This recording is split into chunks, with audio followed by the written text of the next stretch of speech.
Today, Fern and I worked on 3 tricks. I wanted to keep on getting her a little bit more familiarized with being able to spin and twirl. So being able to go one direction, yes, on cue, sweet stuff.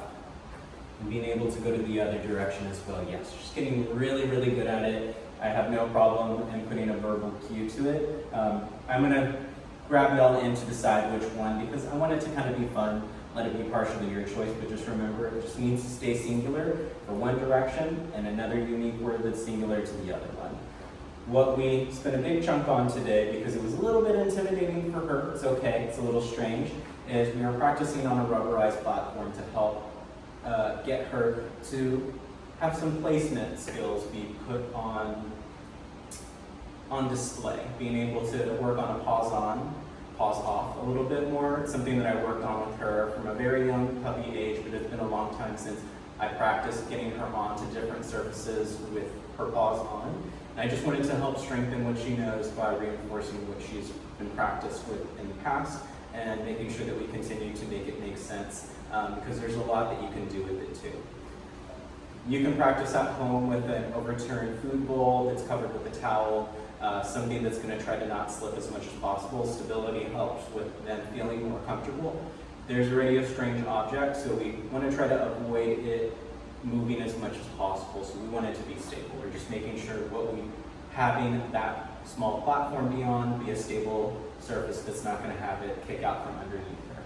So all we need to do is just touch and treat to her nose, call pause on, waiting for her to put not just one, yes, but 2 paws just like that. Making sure she's rewarded for it, build a little time with it, and then call pause off.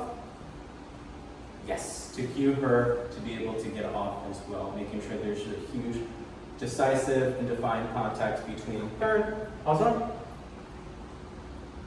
Yes, good girl. And pause off, yes. This is a little bit challenging. It's a unique kind of place. It's very relegated to just her front paws, so we want to make sure she doesn't think it's getting on top of something entirely and off of it entirely. I want her to just be able to get used to propping herself up onto a designated surface. Eventually, it'll hopefully just be a signal, yes, good girl, the better and better that she gets as we call for paws on. And then waiting for paws off, yes, to get her moving off of it. Now, one fun thing that you can do with it, make it that much more challenging, is call for paws on, and you can teach her to move around the world, which is where you very, very, in small motion, step towards the pup as they're on top, so that they're starting to adjust. Yes, good girl. Their body, we're not kicking into them, we're not forcing them, they're spatially aware, remember? So we're just taking small movements and waiting for her to, yes, adjust her body. So that way we can hopefully go around the entire world in 30 seconds, you know? Yes, good girl. Fern, pause off. Yes. What a fantastic finish. We went around the world, and that was the first time we made a very full, complete rotation. Good job.